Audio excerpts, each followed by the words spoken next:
Well, good morning, church, and welcome to our last Sunday in our sermon series on the Sermon on the Mount. It's been awesome to get to study through this together with you. Certainly hope you have been blessed. And as we get to the final bit of teaching in the Sermon on the Mount, we see the parable of the wise and foolish builders as Jesus admonishes us to build our lives on the rock.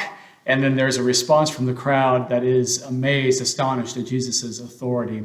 And so we come to this passage this morning, after last week looking at sort of parallel teachings of Jesus, where he teaches there's a broad gate and there's a narrow gate. There are false prophets, there are true prophets, there are false disciples, there are true disciples, there are wise builders, and there are foolish builders. And Jesus, as we talked about last week, is telling us choose what kind are you going to be. But I want to talk a little bit about the nature of that choice this morning and what it's based on. So read together with me this parable of the wise and foolish builder as we finish our series on the Sermon on the Mount. Matthew chapter 7, we'll start in verse 24 and we'll read through verse 29. Therefore, whoever hears these sayings of mine and does them, I will liken him to a wise man who built his house on the rock. And the rain descended, the floods came, and the winds blew and beat on the house, and it did not fall, for it was founded on the rock. But everyone who hears these sayings of mine and does not do them will be like a foolish man who built his house on the sand. And the rain descended, the floods came, the winds blew and beat on that house, and it fell, and great was its fall. And so it was when Jesus had ended these sayings that the people were astonished at his teaching, for he taught them as one having authority and not as the scribes. This is the word of the Lord.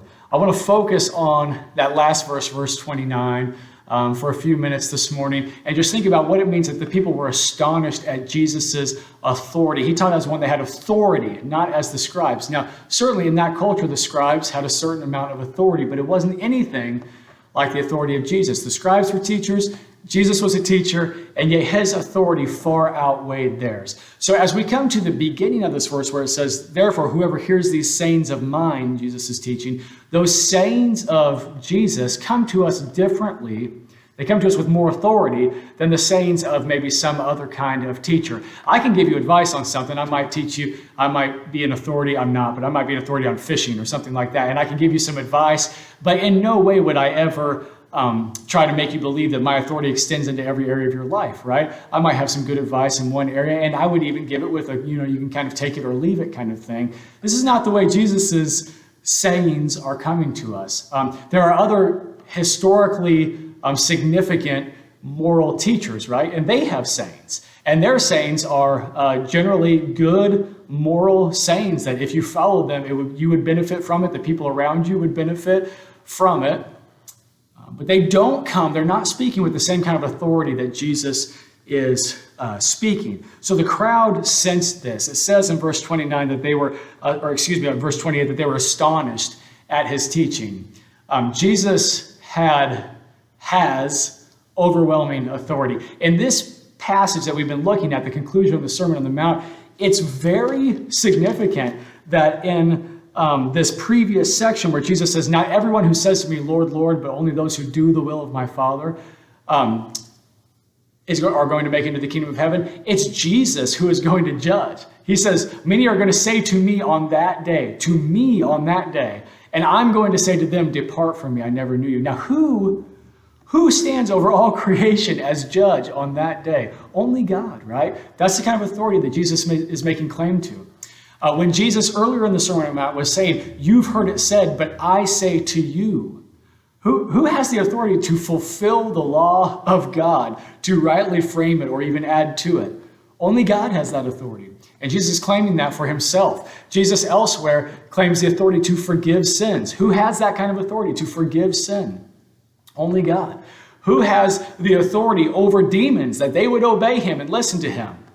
Only God has that authority. And Jesus even says in the book of Matthew that he has the authority to lay his own life down and take it up again. Now, who has that authority? Only Jesus has that kind of authority. And the reason that the sayings of Jesus that he's telling us to obey here as we make our choice hopefully to follow him. The reason that the sayings of Jesus are not coming to us with the same kind of authority that other moral teachers have is because of the therefore. This passage begins, turn my page, therefore, whoever hears these sayings of mine. And Tim Keller has this awesome teaching on the therefore. And of course, we know that whenever you see a therefore, you got to figure out what it's there for, right? But all through Scripture, as you look at the epistles especially, we have all of the doctrine of who God is, all of the doctrine of what he's done and what he is doing and what he will do, and all the doctrine of who we are as mankind and our sin. All through Scripture, especially in the epistles, we have this teaching of the doctrine of God and who he is, all that he has done and is doing and is going to do. And we have all the doctrine of mankind and who we are and our sinfulness and how we could not get to God, but that gap was bridged by the work that Jesus did on the cross. All of that teaching. And then you'll find a therefore, and then you'll launch off with, in light of that, here's what you should do. Right? We've got the imperatives followed by the indicatives, that we need to know who God is. And when we find out who God is and who we are and the way that creation is framed and our relationship with him is framed, therefore then go and do these other things. That is the kind of authority that only Jesus can speak with. Some people, Jesus is saying his authority, his sayings are like building your house on a foundation, right? You're building your house on a rock foundation rather than a sand foundation. And some people would argue that the foundations of Christianity are not like that, but they're more subjective, they're more weak, they're more fallible, right? People say things like religion is a crutch, right? Or this is just overly emotional and it's not facts-based or something like that. They pitch it as a weak foundation, when in reality, God is the only foundation that allows us to move on with our lives. We need the foundation of God to be able to build on that with all of the major tenets that we have. Things like reason, things like morality. We've talked about this before. They only make sense if God exists. So you cannot say, I'm just not a really religious person. I'm a really rational person. I only just believe in things that I can see and touch and feel. Well, all of these arguments ultimately fail if there is no God, right? And if there was just some sort of explosion and we evolved in time and chance and we just kind of ended up here, then in a completely random universe, why would it make sense that your reason is the only thing that ends up being infallible? That your reason is the only thing that ends up not just being completely random, right?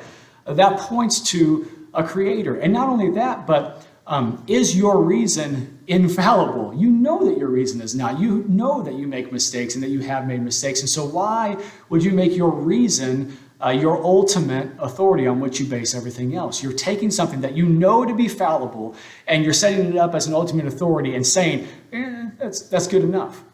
And people might push back and say, well, it's not so much my reason, but I'm taking the experts in all of these different fields, and I'm listening to the experts, and it's the collective reason of humanity, which also falls short because we know that experts disagree in every conceivable area. And so ultimately, you're saying that you're the one that makes the judgment call on which experts to believe, and you're setting yourself up as the ultimate authority. And it's a tenuous situation. It's a building on sand, right?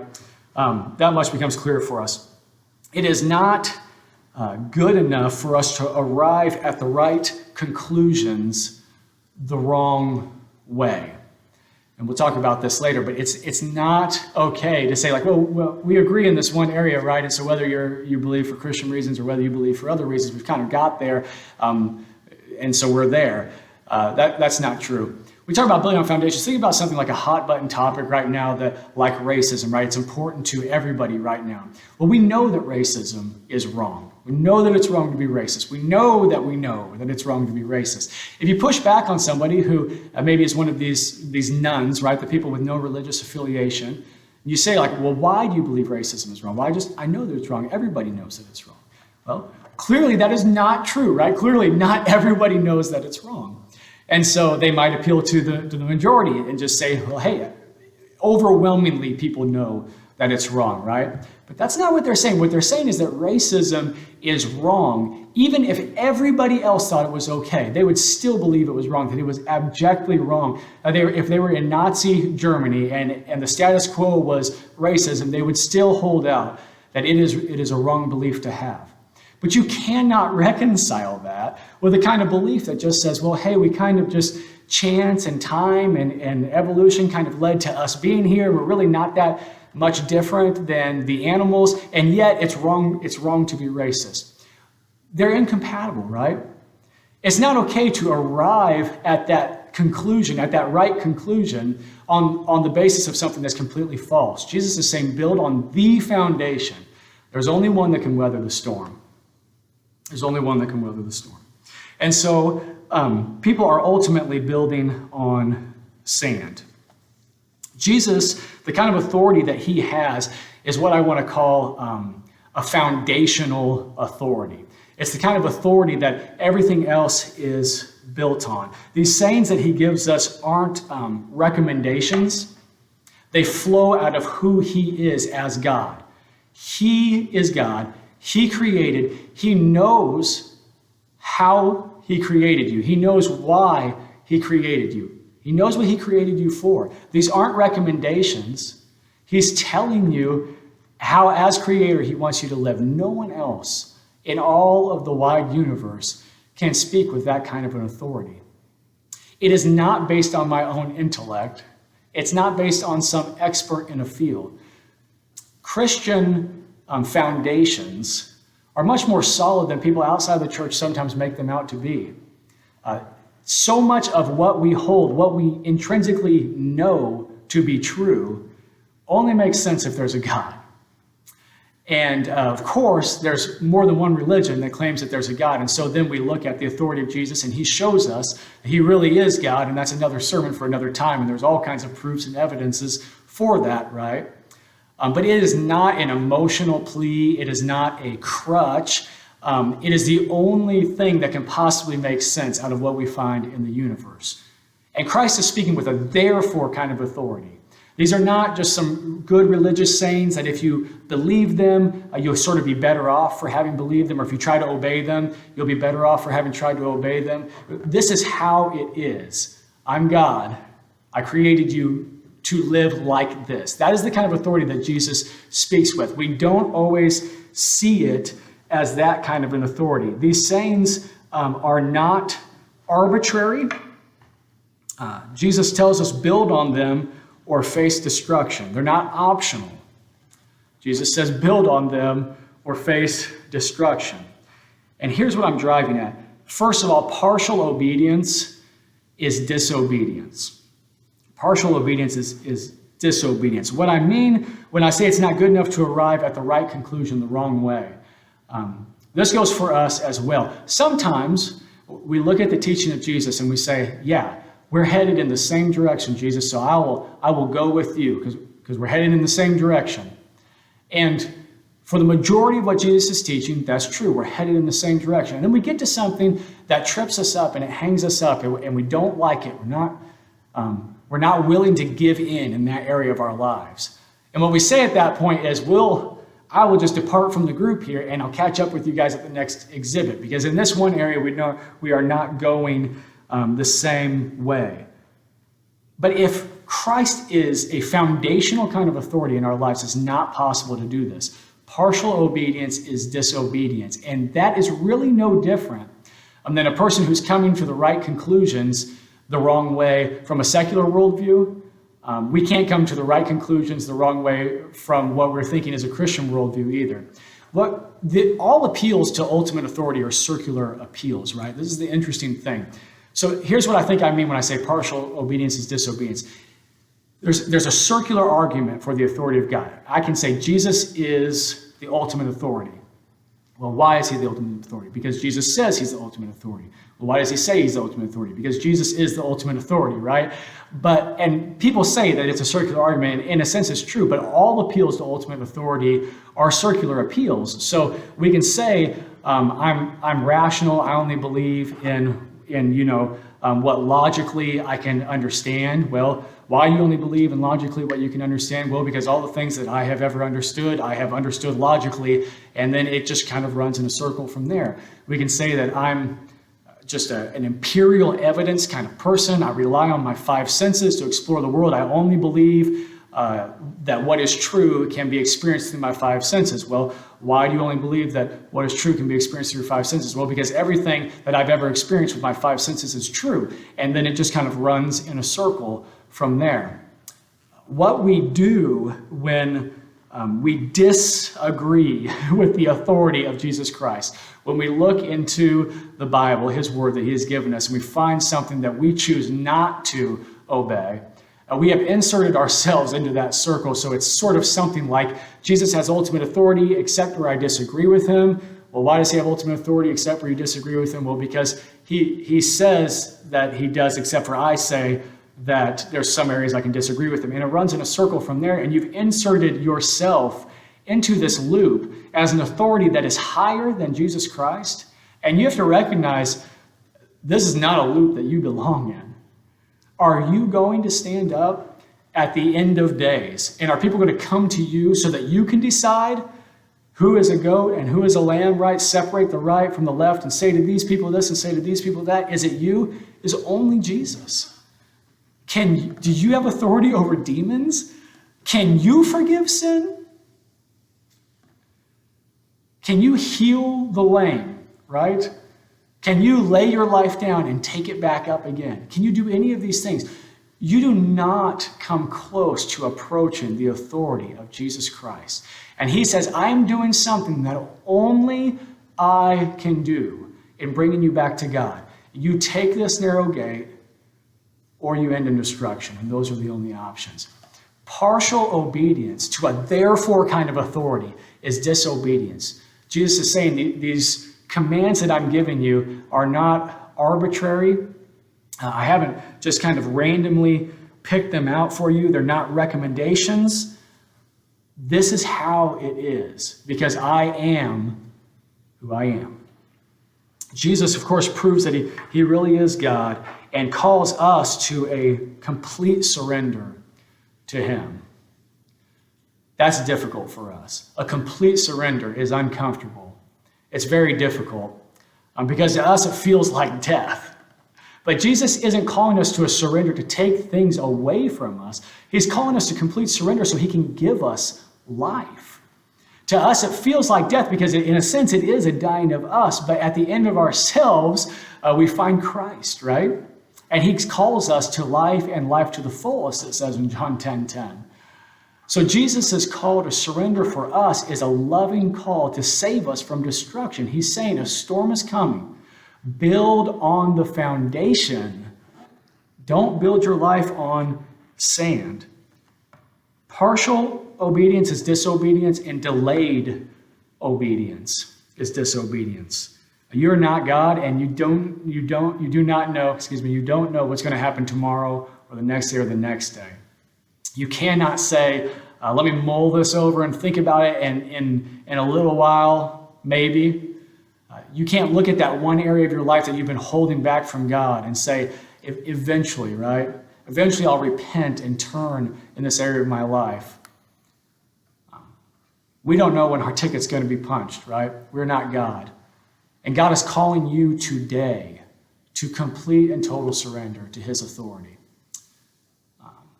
That is the call, and delayed obedience is disobedience. Jesus is telling us in this story, the rain descends, the floods come, the wind blows against the house, and unless it's built on the foundation of Jesus Christ, that house falls. And Jesus says, great is that fall. He does not mix words. In these illustrations he's giving us at the end of the Sermon on the Mount, there is a storm coming. And if you live on the coast and you build a house, you build it expecting a hurricane. And if you live on a fault line and you build a home, you build it expecting an earthquake.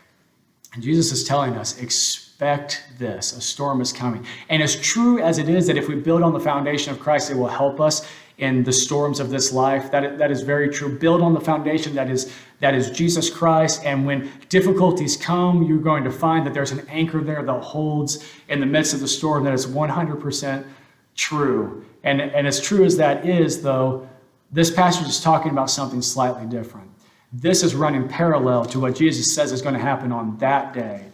When he says to some, depart from me, I never knew you. He's saying a storm is coming, and you need to build like that is a real reality. When God told the world through his prophet Noah that a storm was coming, that he was going to judge the world, judge sin in the world, he said the storm is going to come, and there is only one escape from the judgment that is coming. One escape. Get in the ark. There is one escape. Get in the ark. And you know what happened? People told themselves, well, this is, I just don't believe in that kind of a thing. There's never been a worldwide flood before, and I just don't think that there ever will be. And so just rationally, it doesn't make sense, right? But the flood came anyways. There were probably others who said that this sounds a little far-fetched, and I'm not sure I'm ready to jump in with both feet. I don't know if I want to spend my time working on the ark and hanging out with Noah and his family and worshiping God and all these things. But I do have a boat, so I've kind of hedged my bets. I've got a boat here, and if the flood thing works out, then I'll just get in my boat. It didn't work, right? There was one way to survive the judgment of God. He did not mix words. He told people the storm was coming. He told them to get into the ark. But only those that submitted to the authority of God escaped the judgment.